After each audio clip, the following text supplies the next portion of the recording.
Hello, theory students, and welcome to our exploration of Frankenstein and the big question that it asks, which is, what does it mean to be human? Frankenstein is one of those books that we've all heard about, but many of us haven't actually read. This is true of a number of books that we've read this semester.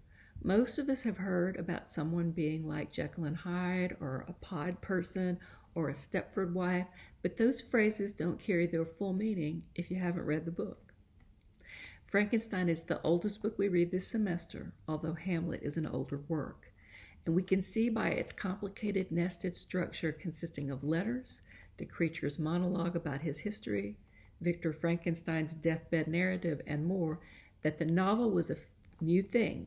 We were still trying to find a comprehensible way to tell a long tale with many viewpoints and locations that takes place over a long span of time. In most ways, Shelley succeeds at this task, but to follow the proceedings, the reader has to stay focused on who's speaking and when and why. I think it's worth the effort.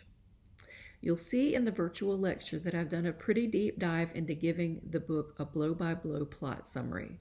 I find that it really helps after I've read a book to digest it in this way, summarizing key points and quotes. To me, this book is a long exploration of the archetype of the thing without a name. The thing horrifies us. It fascinates us. And it makes us wonder whether it is in some way a reflection of our most horrific selves. In short, I find that it's hard to overstate Mary Shelley's status as a visionary based on this book. She wrote it when she was only 19, yet it is considered the first science fiction novel. It asks important questions of what it means to be human. Consider how differently the events look depending on whether you presume that the creature was human or not. The scope of the book itself in space, time, and topic is daring, and it's daunting.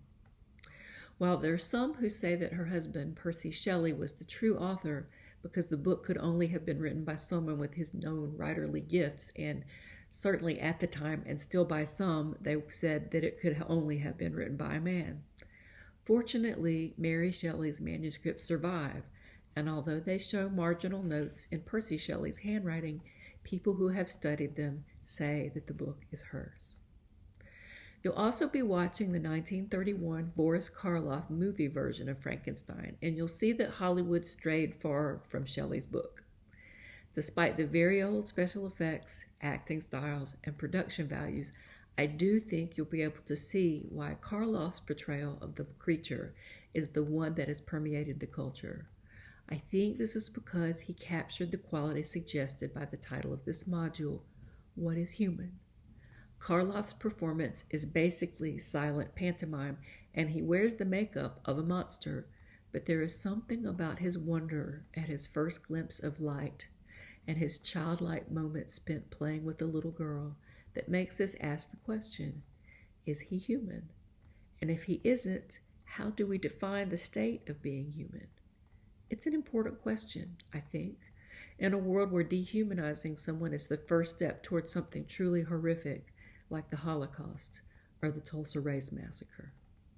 Enjoy Frankenstein, both movie and book. I think they will give you plenty to think about, and I hope to write about.